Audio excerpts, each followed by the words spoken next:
Okay, so you've tried every diet under the sun to try and relieve your chronic symptoms, but nothing seems to work long term, and it's all just stressing you out. I know exactly where you're at. I spent over 6 years on a roller coaster diet trying to find natural healing relief for rheumatoid arthritis. And every time I switched to something new, it would help for a bit and then leave me with new symptoms and imbalances. Eventually, my research revealed the missing piece: why so-called healing diets just aren't working for most women anymore. So I've put everything that I've learned into this masterclass because this information has changed my life, and I wish someone had told me all of this before I ever got sick. In today's masterclass, I'm going to be breaking down how the right food can actually help to heal chronic stress and burnout with more food freedom and ease, and why trauma and survival mode are the real root of your chronic illness symptoms. I'll guide you through a bonus 1-minute practice that you can use anytime to stop stress or even anxiety attacks in their tracks. Stick around till the end. I am not a doctor, and this isn't medical or nutritional advice. It's what's helped me and my family to start to feel joy and freedom around food again. So welcome to Reclaim Your Temple. This is all about nurturing safety and connection in your body through ancestral nourishment and somatic awareness. So what you'll learn today is understanding your body's deeper messages, whether that's anxiety, food intolerances, mood swings, etc. The real roots of hormonal chaos, which are all too common in women now. Somatic and nutrition solutions that work with your body, immediate relief, and long-term healing. If you're here, it's because you know that the time has come to heal ourselves as women so we can end the generational trauma cycle and deliver our heaven on earth vision to our children and beyond. And why is this class different? Because most approaches focus on either trauma and somatics or nutrition and hormones, and my approach integrates both. My name is Sade. I am a holistic chronic illness and spiritual awakening coach. I'm also a shadow work and somatic medicine DJ. So I come from a lifetime of nervous system dysregulation based on societally misinformed understanding of healthy eating, which led to malnourishment. And this is not unique for me, but this is a standard experience for most of us. And I subconsciously programmed my body to go into a freeze and immobility in order to protect myself. This happened via rheumatoid arthritis, which has resulted in wheelchair dependency. Having an autoimmune disease and becoming wheelchair bound further perpetuated the fear of my body because the threat was both inside and out. This was worsened with extreme and trending healing diets, such as medical medium, carnivore, keto. There's a lot we don't know about these extreme diets. So this last year, I have begun unraveling this deeply ingrained cycle by shifting into more of a pro-metabolic approach and ancestral eating. And I was also able to incorporate tools such as somatics and homeopathic remedies that further supported building safety in myself and helped me to feel safe in the world. So what is the modern woman's health dilemma? Common experiences are unexplained symptoms despite doing everything right, medical gaslighting, failed healing attempts, endless supplements and diets, or some supplements even worsening mineral imbalances if not properly proportioned and disrupting that homeostasis. Feeling betrayed by your body, feeling unsafe, leading to tension, bracing, and expecting the worst. Overall, just feeling like we're missing something, like there's a bigger piece of the puzzle. And common recommendations that we come across in our research are often based on male biology, such as keto and cold plunging or intermittent fasting. But this is to make biology more resilient to stress. Male hormones are designed to perform under stress, which is why these practices are inducing stress in the system.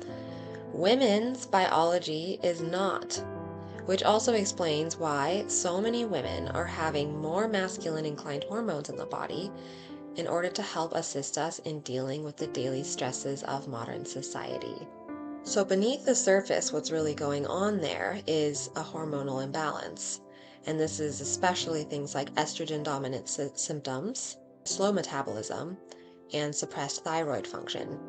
All of these are leading to depression, brain fog, feeling cold and stiff all the time, fatigued, also stubborn weight gain or unhealthy weight loss, and digestive issues like diarrhea, constipation, irregular and painful menstrual cycles, sleep disruptions, breast tenderness, low libido, or difficulty ovulating, also puffy face or chronic acne, and last but not least, food allergies or intolerances. This is just to name some. So we try to treat these symptoms individually, seeing them as isolated occurrences. But what is the missing piece? Stored trauma and chronic stress and freeze cycles keep throwing your biological system off track.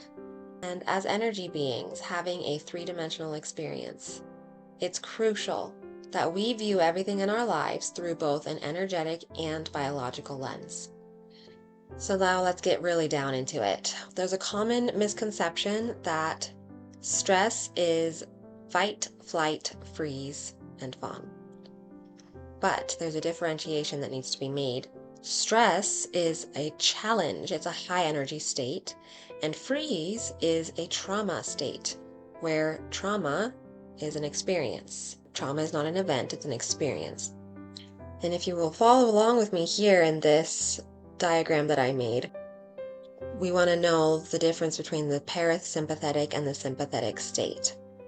Parasympathetic is the general state that you want to be in as often as possible, where you're in this calm aliveness. This is the rest and digest that we've heard of. This is curiosity, and this is healthy, grounded, connected, and secure.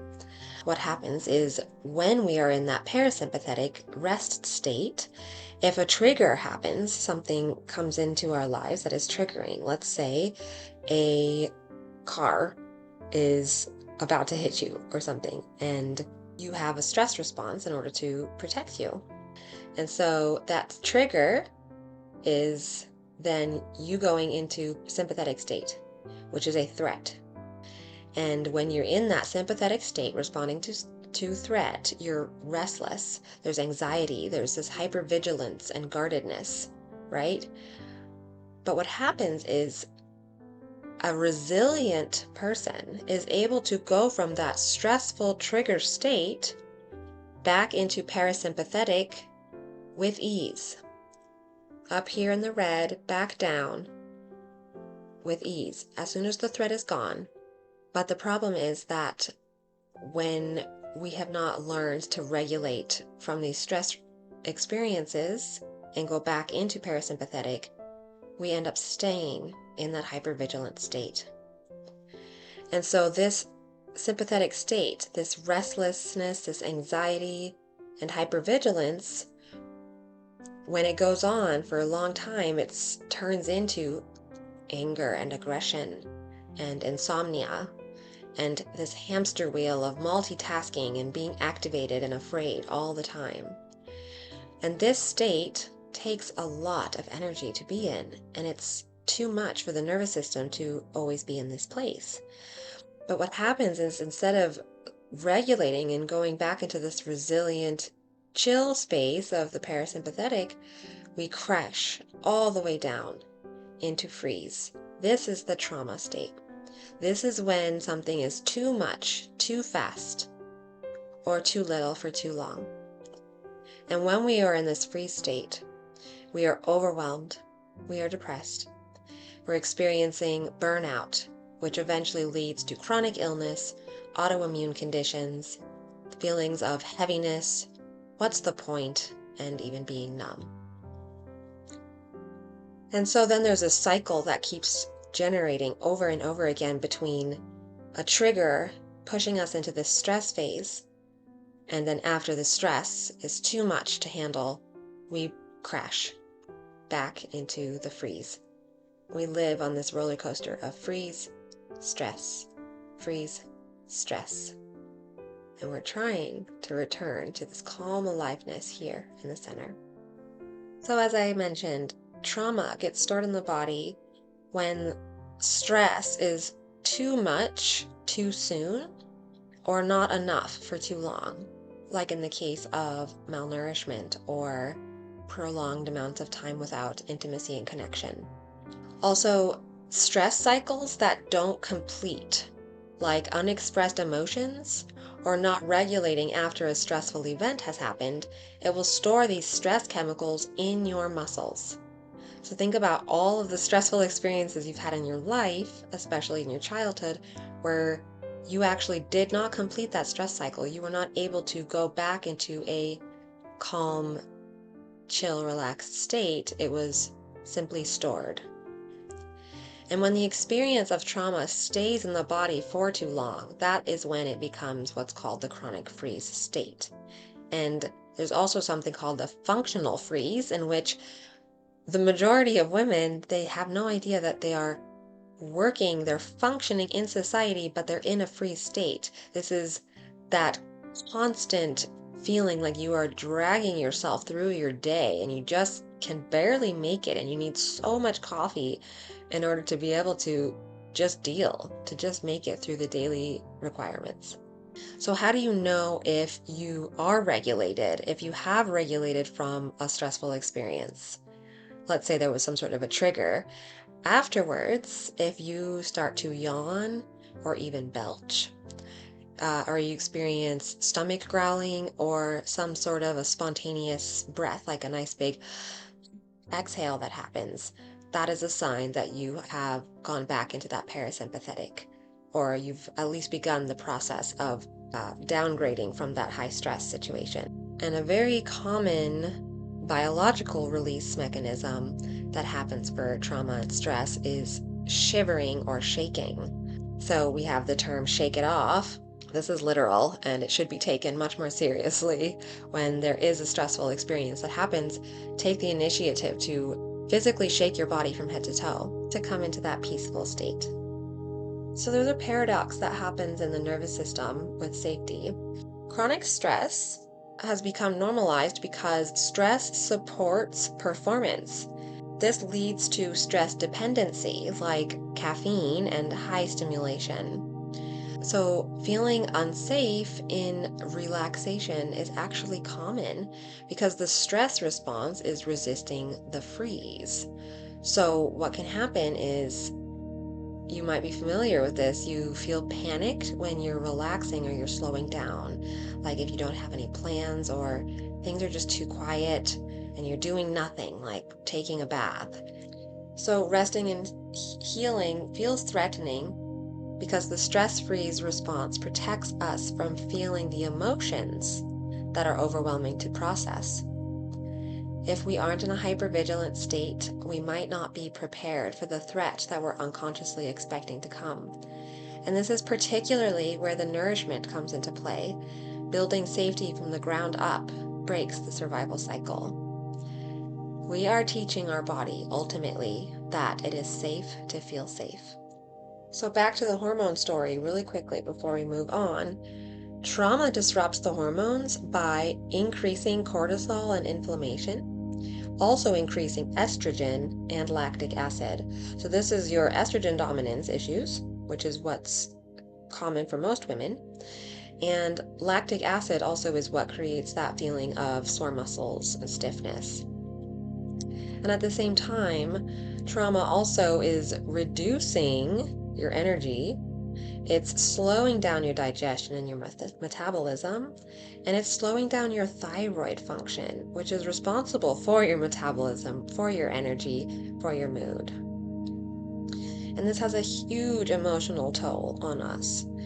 Hormonal and thyroid imbalances impact your self-worth and confidence, your energy and motivation, your relationships and your career, and your ability to attend to your life goals and your purpose. So we have to break this cycle, and food is at the very center of this cycle of stress and hormones being imbalanced. And this is where ancestral nourishment and somatic awareness come in together.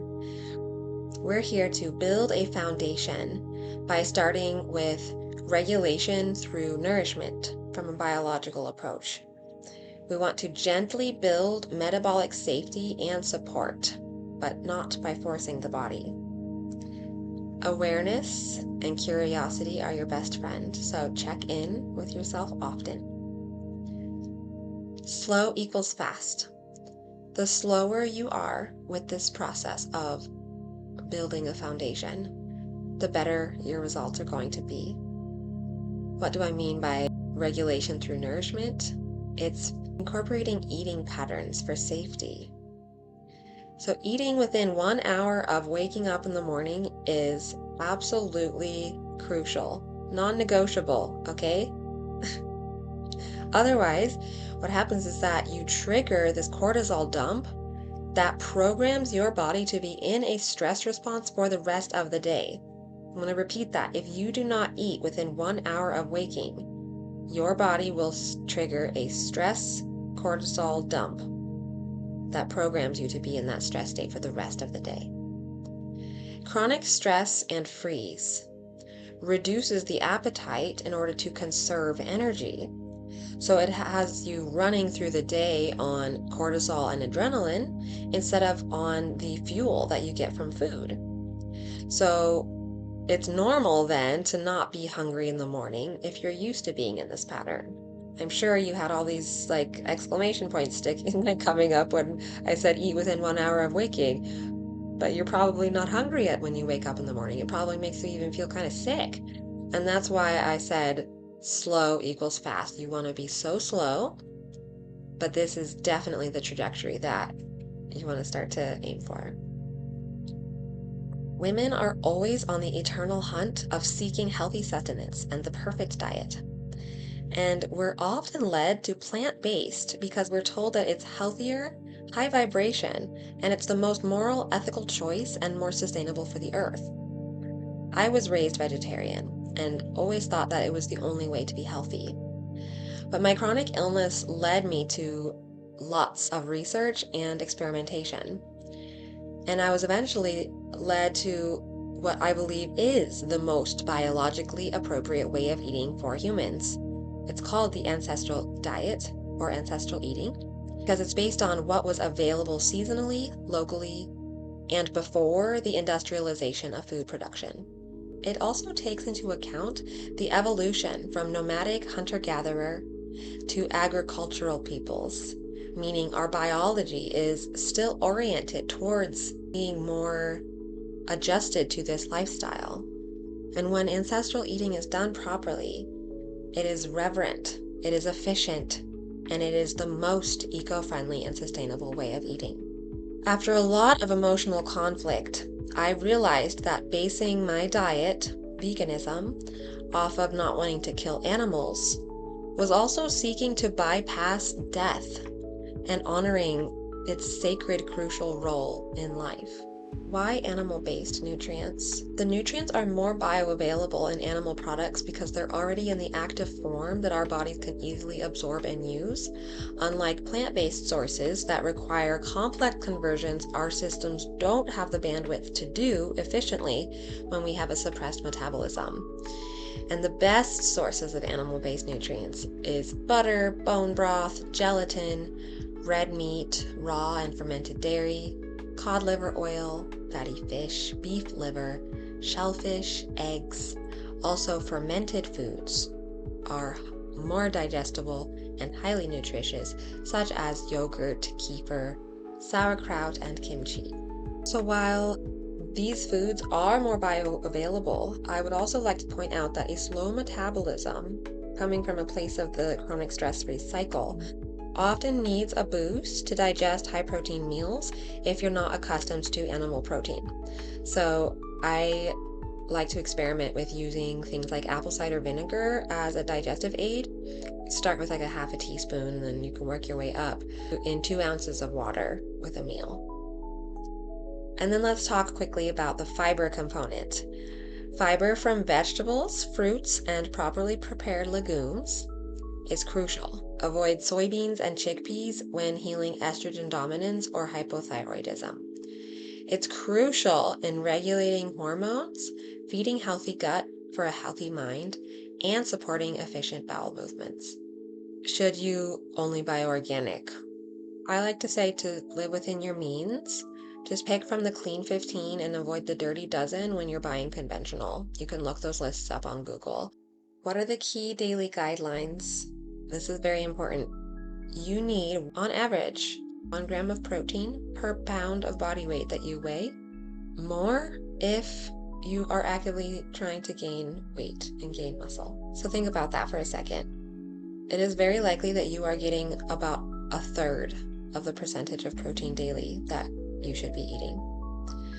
Carbs, a minimum of 200 grams, or half your daily calories in carbs. If you don't know what these macronutrients look like, I recommend using an app like Chronometer, but don't get stuck in it. Just use it for a couple days because it can also lead to food, like unhealthy, disordered obsession with measurements and eating fats to your satisfaction.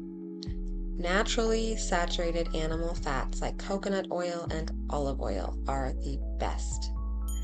Also, ghee, tallow, but avoid seed oils as much as possible. Seed and vegetable oils trigger that hibernation mode in the body. They slow your metabolism down. So the last thing about nourishing your nervous system is through non-food sources, such as getting your sunlight for vitamin D, a minimum of 20 minutes a day, no sunscreen, grounding for a minimum of 20 minutes a day with your feet barefoot on the ground.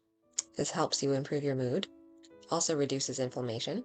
Conscious breath, especially in clean air environments. Clean water, unprocessed salt and citrus improves your minerals and hydration. And lastly, we have prayer, especially over your food and your water. But the ultimate thing is that if you could do only one thing to improve your health, it would be to stop drinking tap water. Taking the step to start shifting out of this stress-free cycle and into a state of safety in your nervous system and biology is the most important step that you can take towards healing chronic illness, letting go of limiting beliefs, and fostering a long-term empowered state of being for yourself and future generations. So that was the food component, and I hope that was helpful for you. I want to finish off with a couple of the most incredible practices that I've incorporated into my life in order to have that sense of resilience and to start the day off right, but also get through the day feeling at ease.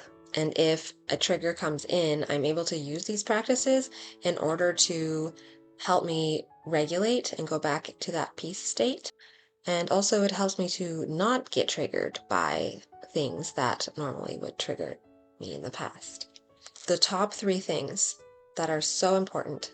Number 3 is the practice of orienting. This is because when we are in a stress state, in that fight-flight state, and also when we're in the freeze state, we tend to have tunnel vision. And now that we spend so much time staring at screens and staring at our phones, we are perpetuating that biofeedback loop within us of being in chronic stress and freeze point of view. The very best thing that you can do is orienting in the space around you. So every 20 minutes to a half hour or so, making sure that you are taking a break from your staring at your screen and you're looking around the room. And you're looking up and you're looking down and you're looking in all of the crevices. Then you're gazing off into the distance at something that's beautiful. And if you're in a cubicle, of course, it's going to be whatever little miniature plant or small photo of your children or anything that you have that's going to help your nervous system to feel like it's safe. But the very best thing is to look out at the horizon, at the view out the window, or to just go outside. Number 2 is putting a pillow or some sort of weighted object on your stomach, like a weighted blanket or your purse or your sweater. And keeping this weighted object on your belly like a pillow helps your nervous system to also feel safe and it helps it to feel supported. And so when you are in triggering or stressful environments, this will help you to stay in this grounded, centered state a lot easier. And if you find yourself being triggered, you can also as soon as possible, go reach for a pillow, place it on your stomach, see how it feels pressing it on your stomach versus like more on your chest. Wait for that regulation. So even just thinking about the pillow on the stomach, I had that spontaneous deep breath, or you will get a yawn. And the number one, most important one that I use every day, I start my day this way, and I do it throughout the day whenever I notice myself becoming a little bit in that tunnel vision state, a little bit dysregulated, a little bit anxious. It's called the VOO. It's kind of like doing an Om. It's a long, drawn out VOO sound, like a humming, which stimulates the vagus nerve. And that exhaling is what also puts us back into that parasympathetic state. Now, the VOO is a very common practice in the somatic world. VOO, like that, as long as you can comfortably. However, I have my own variation. My variation is moo, and I think that the moo is especially important for women. It gets you into this embodied state, and it helps encourage this energetic frequency related to the sound that is very nourishing for the body, and it helps to open and relax the entire pelvic floor and diaphragm and body. And when we moo and we think of cows, it also helps activate that primal, feminine, grounded state of being. So I'm going to do a moo, and you can follow along with me. The very best thing you can do is put a pillow on your tummy and do your moo or your VOO at the same time. So a deep belly breath in, moo.